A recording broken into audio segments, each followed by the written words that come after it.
Good evening dear student. आज की class में हम लोग सॉल्व करेंगे सरल रेखा के क्वेश्चन नंबर 16 से। इसके पहले ऑलरेडी मैंने डियर स्टूडेंट सरल रेखा पर 2 क्लास ले रखा हूं, जिसमें मैंने आपको बेसिक कॉन्सेप्ट के साथ साथ क्वेश्चन नंबर 1 से लेकर के क्वेश्चन नंबर 15 तक के सारे प्रश्नों का सॉल्यूशन बिल्कुल शानदार तरीके से करवा दिया है। यदि वो वीडियो आपने अभी तक नहीं देखा है तो जरूर देख लीजिएगा, डिस्क्रिप्शन में उसका लिंक मिल जाएगा।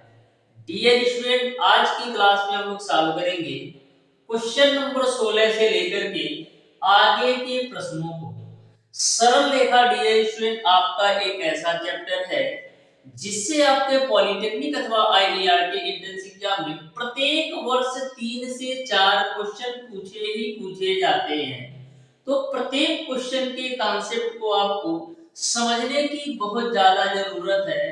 तो डियर स्टूडेंट, प्रत्येक क्वेश्चन के कॉन्सेप्ट को मैं बिल्कुल सिंपल और आसान भाषा में आपको समझाने वाला हूं। तो प्रत्येक क्वेश्चन के कॉन्सेप्ट को बिल्कुल अच्छी तरीके से जरूर समझिएगा। एक हमारी आपसे रिक्वेस्ट है डियर स्टूडेंट, यदि आपने अभी तक हमारे चैनल ओडी स्टडी पॉइंट को सब्सक्राइब नहीं कर रखा है तो सब्सक्राइब जरूर कर लेना, जिससे हमारी अपकमिंग आने वाली वीडियो आपको मिलती रहे सबसे पहले।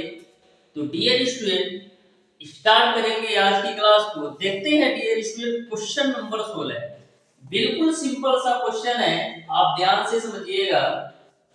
बोला है उस रेखा का समीकरण ज्ञात कीजिए जिनका अक्षों के बीच कटा भाग 13 इकाई का है और अक्षों के साथ बने त्रिभुज का क्षेत्रफल 30 वर्ग इकाई है। उस रेखा का आपको समीकरण ज्ञात करना है जिनके अक्षों के बीच कटा भाग 13 इकाई है और अक्षों के साथ बने त्रिभुज का क्षेत्रफल 30 वर्ग इकाई है। उस रेखा का आपको समीकरण ज्ञात करने हैं। तो ध्यान से समझिएगा डियर स्टूडेंट, यहाँ पर आपको त्रिभुज का क्षेत्रफल जो दे रखा है वो आपको दे रखा है 30 वर्ग इकाई। क्या दे रखा है? त्रिभुज का क्षेत्रफल आपको दे रखा है 30 वर्ग इकाई। तो त्रिभुज का क्षेत्रफल बराबर क्या होता है? 1/2 a into b, यानी कि त्रिभुज का क्षेत्रफल बराबर क्या होता है? 1/2 आधार गुणे ऊंचाई होता है। यदि आपका आधार a हो और ऊंचाई b हो, ठीक है। यहाँ पर आपको त्रिभुज का क्षेत्रफल 30 दे रखा है, तो मैंने यदि 30 रख दिया तो 1/2 a into b, तो यहाँ से ab की वैल्यू आपको मिल जाएगी डियर स्टूडेंट 60 वर्ग इकाई। ab की वैल्यू आपको मिल गई 60 वर्ग इकाई। क्वेश्चन में ऑलरेडी बोल रखा है डियर स्टूडेंट कि अक्षों के बीच कटा भाग 13 इकाई है। अक्षों के बीच कटा भाग 13 इकाई है। तो यहां से डियर स्टूडेंट यदि आप a square plus b square की वैल्यू निकालोगे तो 169 आएगा, क्योंकि अक्षों के बीच कटे भाग की लंबाई 13 वर्ग इकाई है। तो उसका जब स्क्वायर आप करोगे तो a square plus b square की जो वैल्यू आएगी वो आपका 169 आएगा। अब डियर स्टूडेंट, अंतःखंड रूप आपका क्या होता है? अंतःखंड रूप आपका होता है x upon a plus y upon b बराबर a। यदि हमको a और b की वैल्यू पता चल जाए तो हम आसानी से समीकरण ज्ञात कर सकते हैं। अब देखो a और b की वैल्यू बिल्कुल सिंपल वे में कैसे निकालोगे dear student, a into b का जो गुणनफल है वो आपका 60 है। a into b का जो आपका गुणनफल है डियर स्टूडेंट वो आपका कितना है? 60 है। a into b का गुणनफल, ठीक है। तो यदि a की वैल्यू डियर स्टूडेंट 12 हो और b की वैल्यू डियर स्टूडेंट 5 हो तो 12 गुणे 5 हम करेंगे 60 आ जाता है। अब यहाँ पर देख कर लेते हैं, यदि a की वैल्यू 12 रखने पर और b की वैल्यू 5 रखने पर इन दोनों के स्क्वायर का जो समेशन है, इन दोनों के स्क्वायर का जो योग है 169 के बराबर यहाँ पर भी आप देख सकते हैं है। इस तरीके से आप देख सकते हैं a की वैल्यू हमारा 12 होगा और जो b की वैल्यू होगी वो हमारा 5 होगा। सॉल्व करने की बिल्कुल जरूरत नहीं है, आप फैक्टर विधि से, गुणनखंड विधि से भी चेक कर सकते हैं। a की वैल्यू 12, b की वैल्यू 5 लेने पर आपका a into b 60 आ रहा है और a square plus b square की वैल्यू 169 ही आ रहा है, यानी a की वैल्यू 12 होगा और b की वैल्यू 5 होगी। अब यहाँ पर डियर स्टूडेंट a और b की वैल्यू रख दो, तो x अपान a की value 12 plus y upon b की वैल्यू 5 बराबर आपका हो जाएगा 1। सॉल्व कर लीजिए तो मिलेगा आपको 5x प्लस का 12y बराबर 7। यही आपका राइट आंसर होगा। इस तरीके से डियर स्टूडेंट क्वेश्चन नंबर 16 का जो राइट आंसर होगा वो आपका ऑप्शन नंबर ए से ही हो जाएगा। Option number A will be the right answer for question number 16। तो इस तरीके से इस क्वेश्चन का कॉन्सेप्ट आपको बिल्कुल अच्छी तरीके से समझ में आ गया होगा। देखते हैं डियर स्टूडेंट क्वेश्चन नंबर 17 को। बिल्कुल सिंपल सा ए बी क्वेश्चन है क्वेश्चन नंबर 17 भी। मैंने ऑलरेडी ऐसे क्वेश्चन पिछली क्लासेस में सॉल्व करवा रखा है। तो क्वेश्चन नंबर 17 को डियर स्टूडेंट आप बिल्कुल ध्यान से समझिएगा। बिल्कुल सिंपल सा ए बी क्वेश्चन है। क्वेश्चन नंबर 17 आपसे इस प्रकार से पूछा गया है कि सरल रेखा x प्लस कड़ी में 3y माइनस का 6 बराबर 0 अक्षों को a तथा b पर मिलाती है, तो एंगल ऑफ XAB का मान क्या होगा, a आपको बताना है। एंगल ऑफ XAB का मान क्या होगा, a आपको बताना है। तो बिल्कुल ध्यान से समझिएगा, बिल्कुल सिंपल सा कॉन्सेप्ट है। आपने प्रवणता रूप पढ़ रखा है कि यम की जो वैल्यू होती है डियर स्टूडेंट वो आपका tan थीटा के बराबर होती है। ठीक है, ध्यान से समझिएगा। m बराबर tan, यहाँ पर जो थीटा की वैल्यू आप लेना है वो आपका एंगल ऑफ XAB के रूप में, जो आपका थीटा की वैल्यू है वहां पर इन्होंने दे रखा है एंगल ऑफ XAB के रूप में। तो यहाँ पर हम ले लेते हैं dear student angle of XAB। अब आपका क्या होता है, प्रवणता m बराबर क्या होता है, माइनस का x का गुणांक बट्टे का y का गुणांक। तो आप समीकरण में देखिएगा तो x का गुणांक कितना है, आप समीकरण को ध्यान से देखिएगा तो x का गुणांक कितना है, माइनस का a।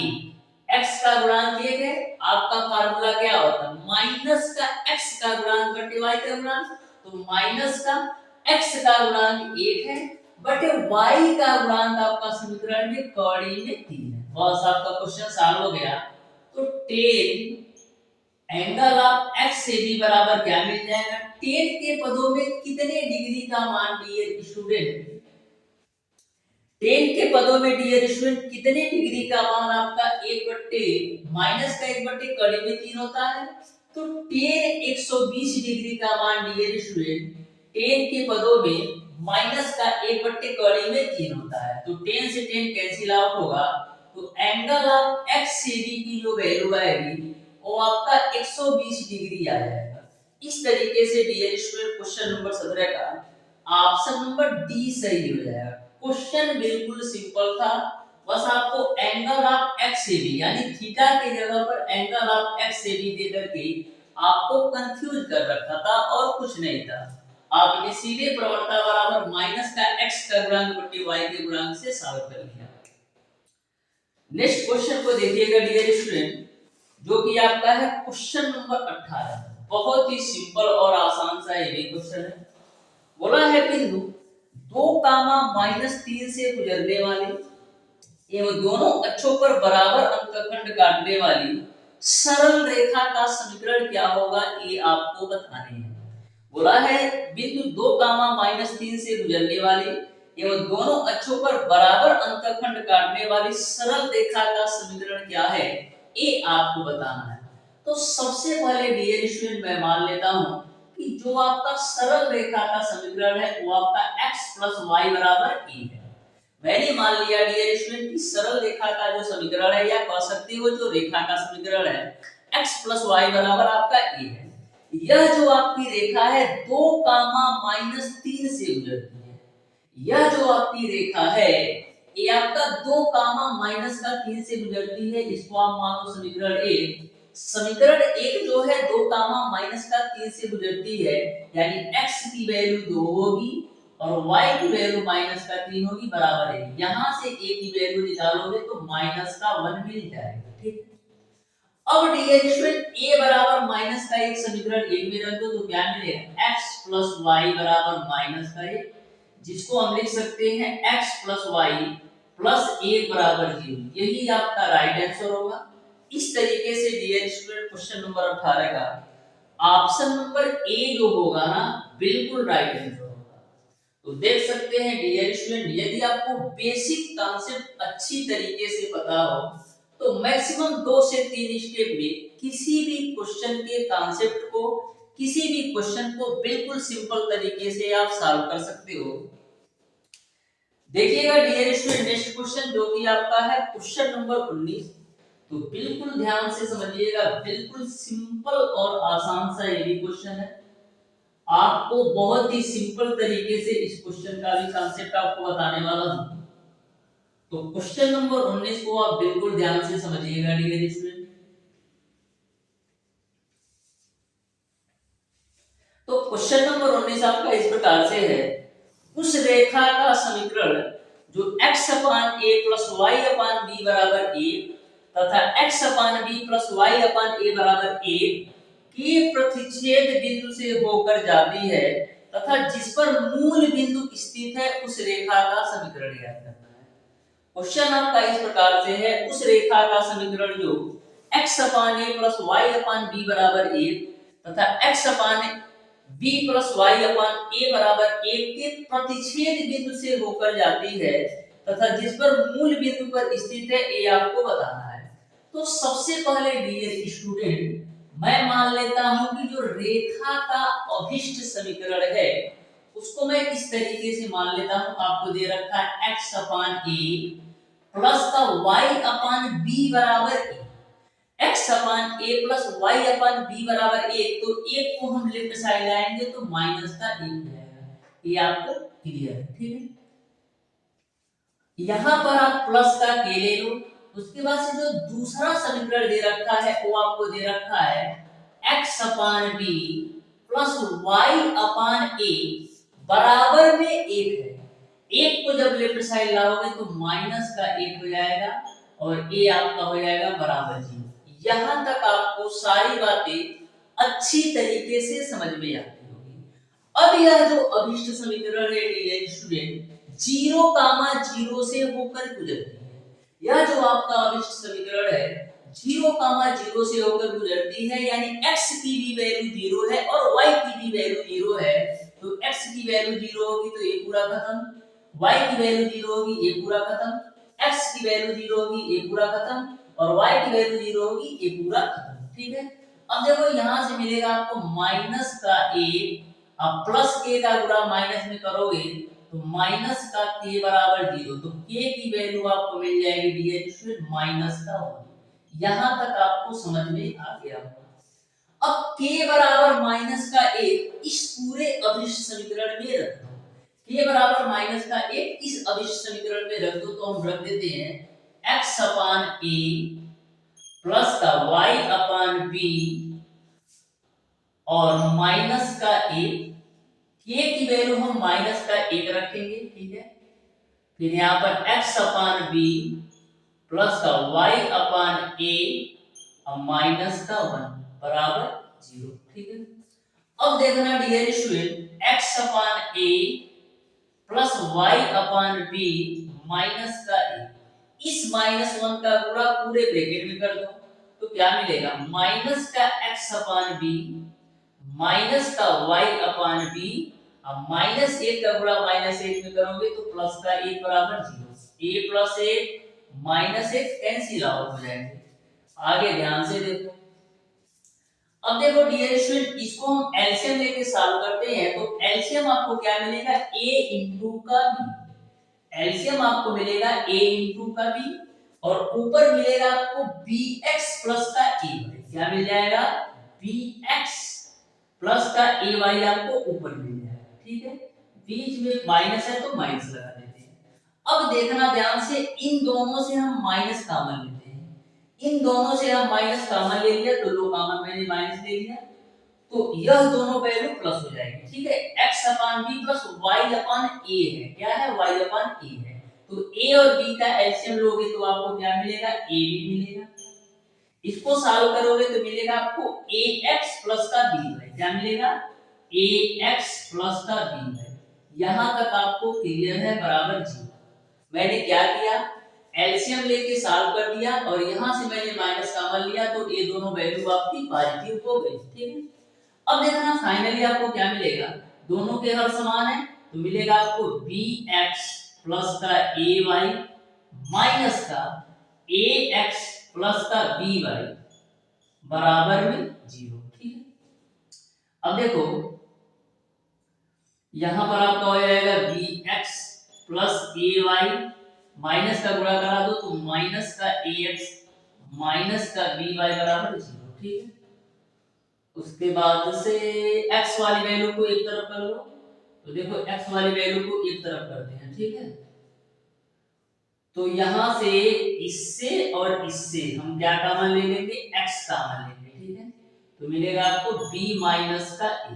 ठीक है, अब देखिएगा इससे और इससे हम माइनस का y कॉमन लेंगे। ध्यान से समझना, ay और माइनस का by में से हम माइनस का y कॉमन लेंगे तो माइनस का y जब कॉमन लोगे तो यहाँ ये वाली वैल्यू आपका प्लस हो जाएगी यानी b हो जाएगा और यहां से जब माइनस कॉमन लोगे तो ये वाली वैल्यू आपका माइनस हो जाएगी। ठीक है ना? हो ठीक है, अब देखना b माइनस का a यहाँ पर कॉमन है। क्या b माइनस का a यहाँ पर दोनों से हम कॉमन ले सकते हैं तो b माइनस a मैंने कॉमन ले लिया तो अंदर क्या मिलेगा, यहां से x मिलेगा यहां से माइनस y मिलेगा तो x माइनस का y बराबर में 0। तो यह भी आपका राइट साइड जाएगा तो ये भी 0 हो जाएगा तो x माइनस y बराबर आपको 0 मिल जाएगा। यही आपका राइट आंसर होगा। इस तरीके से डियर स्टूडेंट क्वेश्चन नंबर 19 का ऑप्शन नंबर सी जो है ना बिल्कुल राइट आंसर हो जाएगा। बिल्कुल सिंपल और आसान सा क्वेश्चन था, बस आपको थोड़ा सा कैलकुलेटिव कर सकते हो या थोड़ा सा कॉन्सेप्चुअल था, लेकिन बिल्कुल सिंपल और आसान सा क्वेश्चन था। देखते हैं डियर स्टूडेंट क्वेश्चन नंबर 20 को। बिल्कुल बेहतरीन तरीके से डियर स्टूडेंट मैं आपको सारे प्रश्नों का सॉल्यूशन कराने वाला हूं। बस आप बिल्कुल सिंपल और आसान तरीके से सारे क्वेश्चन के कॉन्सेप्ट को समझो। डियर स्टूडेंट इस तरीके से मैं आपको प्रत्येक क्वेश्चन के कॉन्सेप्ट को बता दूंगा। यदि आप एक से दो बार अच्छी तरीके से देख कर जाते हो तो उस टाइप से एग्जामिनर किसी भी प्रकार से कहीं से भी क्वेश्चन पूछ लेगा तो आपसे छूटेगा नहीं और आप 100% एक्यूरेसी के साथ मैक्सिमम 10 से 15 सेकंड के अंदर किसी भी क्वेश्चन को सॉल्व कर सकते हो। बस आप एक से दो बार प्रत्येक क्वेश्चन के कॉन्सेप्ट को अच्छी तरीके से समझ लो। उसके बाद से डियर स्टूडेंट उस चैप्टर पर आधारित या उस कॉन्सेप्ट के बेसिस पर कोई सा भी क्वेश्चन आपसे पूछ लिया जाएगा तो मैक्सिमम आप 10 से 15 सेकंड के अंदर 100% एक्यूरेसी के साथ सॉल्व कर सकते हो। तो क्वेश्चन नंबर 20 है आपका डियर स्टूडेंट, समांतर रेखाएं ax plus by plus c बराबर 0 और k आप ax plus by plus d बराबर 0 के बीच की दूरी क्या है ये आपको बतानी है। के बीच की दूरी क्या है ये आपको बताना है। ax प्लस by प्लस का c बराबर 0 है, इसको समीकरण 1 मान लो और दूसरा समीकरण जो आपको दे रखा है k of ax plus by plus का d बराबर 0। ठीक है, इसको हम और क्या लिख सकते हैं, इसको हम और क्या लिख सकते हैं, k से पूरे समीकरण में भाग दे दो तो k से पूरे समीकरण में भाग दोगे तो मिलेगा आपको ax प्लस by और प्लस का d अपान k बराबर 0। इसको आप मान लो समीकरण नंबर 2। आपको समीकरण 1 व 2 के बीच की दूरी निकालनी है तो दो समांतर रेखाओं के बीच की दूरी का फार्मूला क्या होता है डियर स्टूडेंट, दूरी बराबर आपका होता है c1 माइनस का c2 divided by root over a square plus का b स्क्वायर। ठीक है, अब देखो c1 की तो वैल्यू c है और c2 की वैल्यू आपका d अपान k है और a की वैल्यू a है और b की वैल्यू b है तो सारी वैल्यू रख दो, d की वैल्यू y आएगी तो d बराबर क्या आ जाएगा, c1 की वैल्यू c है माइनस का C2 की वैल्यू आपका d अपान के है, तो d अपान के मैंने रख दिया, बटे रूट ओवर ए स्क्वायर प्लस का बी स्क्वायर। यही आपका राइट आंसर होगा। इस तरीके से डियर स्टूडेंट क्वेश्चन नंबर 20 का ऑप्शन नंबर जो बी है बिल्कुल राइट आंसर होगा। Option number b will be the right answer for question number 20। देखते हैं डियर स्टूडेंट क्वेश्चन नंबर 21 को, जो कि बिल्कुल सिंपल और आसान सा क्वेश्चन है।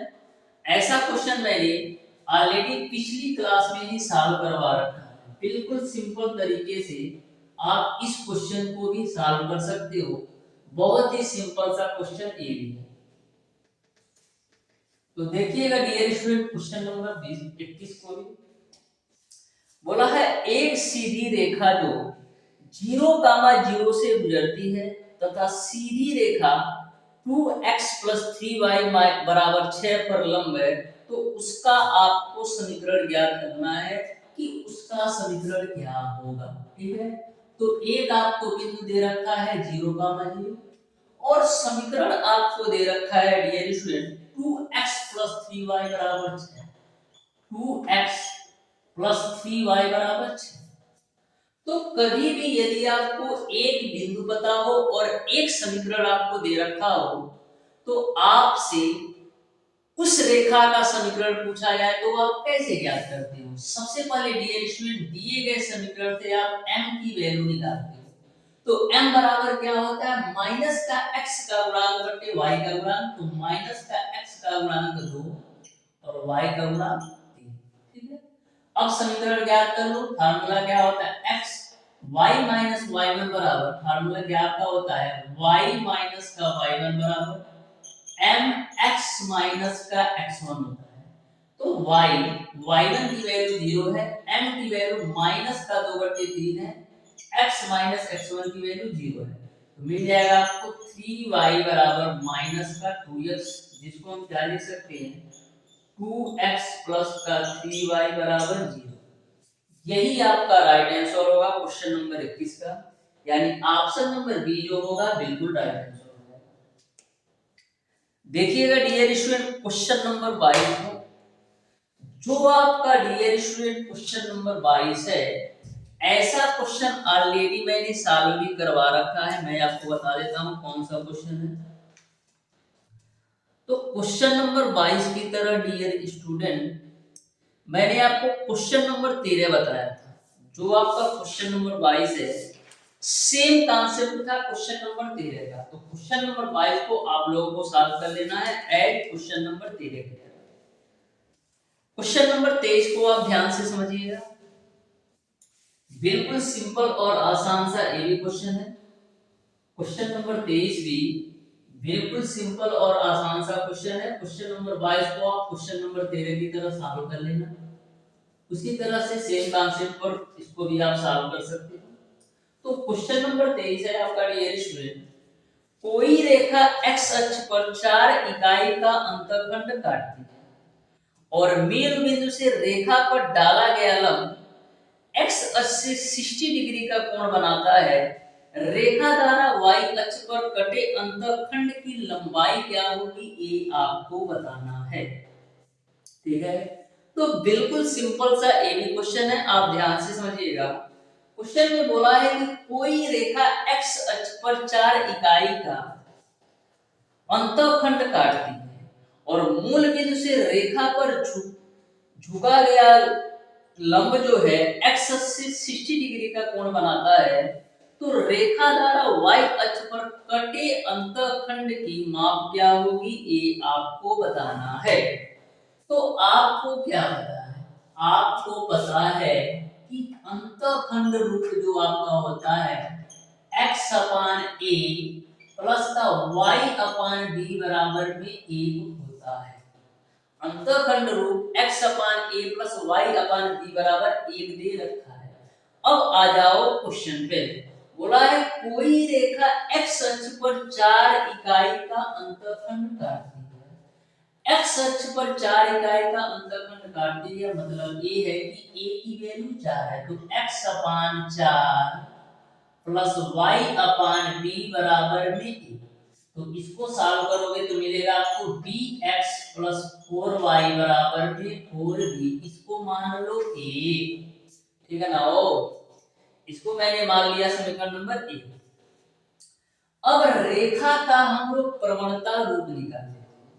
तो रेखा का प्रवणता रूप आप कैसे निकालते हो? रेखा का प्रवणता रूप आपका हो जाएगा bx upon root over a square plus का b स्क्वायर प्लस का 4y upon root over a square plus b square बराबर 4b upon dear student root over a square plus का b स्क्वायर। ठीक, अब a और b की value रख दो, तो a की वैल्यू b है और b की वैल्यू 4 है। ठीक है, तो मिल जाएगा आपको क्या, bx upon root over a की वैल्यू b है तो b का स्क्वायर हो जाएगा प्लस b की वैल्यू 4 है तो ये आपका 16 हो जाएगा प्लस का 4y upon root over b square plus का 16 बराबर 4b upon root over b square plus का 16। यहाँ तक आपको सारी बातें अच्छी तरीके से समझ में आ गई। यहाँ तक आपको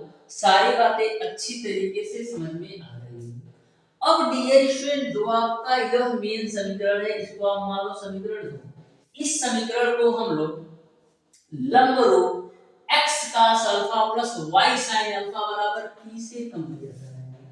समीकरण 2 को डियर student x cos alpha plus का y sin अल्फा बराबर p से आप कंपेयर कराओगे तो x cos अल्फा की वैल्यू क्या है? यदि मैं समीकरण 2 को x cos alpha plus y sin alpha बराबर p लंब रूप से कंपेयर कराऊं तो cos अल्फा की वैल्यू क्या मिलेगी? cos अल्फा की वैल्यू मिलेगी x upon root over b square plus 4। cos alpha की वैल्यू मिलेगी, cos अल्फा की वैल्यू क्या मिलेगी? b upon root over b square plus 4, b upon root over b square plus का 0 और sin अल्फा की वैल्यू आपको मिलेगी 4 बट्टे root over b square plus 4। sin alpha की वैल्यू मिलेगी 4 बट्टे root over b square plus का 16। ठीक है ना। वो अब देखो tan अल्फा की वैल्यू निकाल लो तो tan अल्फा बराबर क्या होता है? sin अल्फा बट्टे cos अल्फा। तो जब sin अल्फा बट्टे cos अल्फा करोगे तो b स्क्वायर प्लस 16 यहां से कट जाएगा तो वहां से 4 मिलेगा बट्टे का cos अल्फा, तो ये भी तो खत्म हो जाएगा, यहां से मिल जाएगा कि। अब देखना डियर स्टूडेंट अल्फा की जो वैल्यू इन्होंने दे रखा है 60 डिग्री दे रखा है, तो tan अल्फा की वैल्यू 60 डिग्री रख दो बराबर आपका हो जाएगा 4 बट्टे b। tan 60 डिग्री का मान कड़ी में 3 बराबर 4 बट्टे b, तो b की वैल्यू कितनी मिल जाएगी? 4 बट्टे कड़ी में 3। इस तरीके से डियर स्टूडेंट क्वेश्चन नंबर 23 का जो राइट आंसर होगा वो कौन सा होगा देख लेना डियर स्टूडेंट। क्वेश्चन नंबर 23 का जो b की वैल्यू आएगी 4 बट्टा कड़ी में 3 होगा, देख लेना कौन से ऑप्शंस में दे रखा है। बढ़ते हैं डियर स्टूडेंट क्वेश्चन नंबर 24 की तरफ। तो बिल्कुल ध्यान से समझिएगा क्वेश्चन नंबर 24 को। आज की क्लास का लास्ट क्वेश्चन है क्वेश्चन नंबर 24। क्वेश्चन नंबर 25 को आप लोगों को सॉल्व करनी है। एक आपका क्वेश्चन नंबर 22 हो गया और दूसरा आपका क्वेश्चन नंबर 25 हो गया। इन दोनों क्वेश्चन को आप लोगों को सॉल्व करने हैं। तो क्वेश्चन नंबर 24 को आप ध्यान से देखिएगा। बोला है उस रेखा का समीकरण जो बिंदु a cos q theta gamma a sin q theta से होकर जाती है तथा x sec theta plus y cosec theta बराबर a पर लंब है, तो उसका समीकरण क्या होगा ये आपको बताना है। ठीक है, तो समीकरण आपको क्या दे रखा है? x sec theta plus y cosec theta, x sec theta plus का y cosec थीटा बराबर आपने क्या दे रखा है? बराबर आपको दे रखा है a। तो x sec थीटा को हम क्या लिख सकते हैं? 1 अपान cos थीटा प्लस का y cosec थीटा को हम लिख सकते हैं 1 अपान sin थीटा बराबर a। इसको सॉल्व करो तो मिल जाएगा आपको x sin थीटा प्लस का y cos थीटा बराबर a cos थीटा इनटू का sin थीटा। ठीक है ना। मैंने कुछ नहीं किया, एलसीएम लेके सॉल्व कर दिया। और जो हर वाली वैल्यू थी उसको a के साथ कर दो। यहां तक आपको सारी बातें अच्छी तरीके से समझ में आ गई। अब डियर स्टूडेंट, इसको आप मान लो समीकरण नंबर 1। यदि हम बात करें डियर स्टूडेंट की समीकरण 1 का लंब रूप क्या होगा, समीकरण 1 का लंब रेखा का समीकरण क्या होगा, तो क्या होगा, तो लंब रेखा का समीकरण होगा आपका x cos थीटा माइनस का y sin थीटा बराबर लैम्डा। यदि हम बात करें समीकरण 1 का लंब रूप क्या होगा, तो x cos theta minus y sin theta बराबर लैम्डा। यहां तक आपको क्लियर है। अब देखिएगा जो ए आपका समीकरण है वो आपका बिंदु a cos q theta comma a sin q theta से होकर गुजरता है। जो आपका यह समीकरण है वो a cos q theta comma a sin q theta से होकर गुजरता है, यानी x की वैल्यू आपका a cos q थीटा है और y की वैल्यू आपका a sin q थीटा है। तो x की वैल्यू रख दो a cos q theta into का cos थीटा है माइनस y की वैल्यू रख दो a sin q थीटा और sin थीटा आपका है ही बराबर में आपका हो जाएगा लैम्डा। यहां से देखो आपको मिलेगा a cos पे power 4 theta minus a sin पे पावर 4 थीटा बराबर लैम्डा। ठीक है ना। वो अब देखो a हम कॉमन ले लेते हैं तो मिल जाएगा आपको cos पे पावर 4 थीटा माइनस sin पे पावर 4 थीटा बराबर में लैम्डा। ठीक है ना। अब देखो a है तो आप a ही रखो। यहां पर देखो cos पे पावर 4 थीटा माइनस sin पे पावर 4 थीटा है, तो cos पे पावर 4 थीटा को आप क्या लिख सकते हो, cos स्क्वायर थीटा का होल स्क्वायर और sin पावर 4 थीटा को लिख सकते हो sin स्क्वायर थीटा का होल स्क्वायर बराबर लैम्डा। ठीक है। यहां से a, अब देखो a स्क्वायर माइनस का b स्क्वायर के रूप में, a स्क्वायर माइनस का b स्क्वायर के रूप में, तो एक ब्रैकेट में a प्लस b आएगा और एक ब्रैकेट में a माइनस का b आएगा। तो एक ब्रैकेट में a प्लस b यानी आपका आएगा cos स्क्वायर थीटा प्लस का sin स्क्वायर थीटा और एक ब्रैकेट में आपका आएगा cos स्क्वायर थीटा माइनस का sin स्क्वायर थीटा बराबर में लैम्डा। ये तो आपका 1 के बराबर है, तो आपको लैम्डा की वैल्यू क्या मिल जाएगी, यहां से a और cos square theta minus sin square theta किसके बराबर होता है, cos 2 थीटा। तो a आपका cos 2 थीटा, यानी लैम्डा की वैल्यू आपने निकाल लिया a cos 2 थीटा। लैम्डा की वैल्यू हमने निकाल लिया a cos 2 थीटा। अब आप समीकरण ज्ञात कर सकते हो। तो यहां पर आप लैम्डा की वैल्यू रख दो ना, वही आपका राइट समीकरण होगा। तो लैम्डा की वैल्यू क्या है, a cos 2 थीटा। तो यहां पर हम लैम्डा की जगह पर a cos 2 थीटा रख देंगे। यही आपका बिल्कुल राइट आंसर होगा। इस तरीके से डियर स्टूडेंट क्वेश्चन नंबर 24 का ऑप्शन नंबर जो डी है ना बिल्कुल राइट आंसर होगा। क्वेश्चन नंबर 24 का ऑप्शन नंबर डी जो है बिल्कुल राइट आंसर होगा।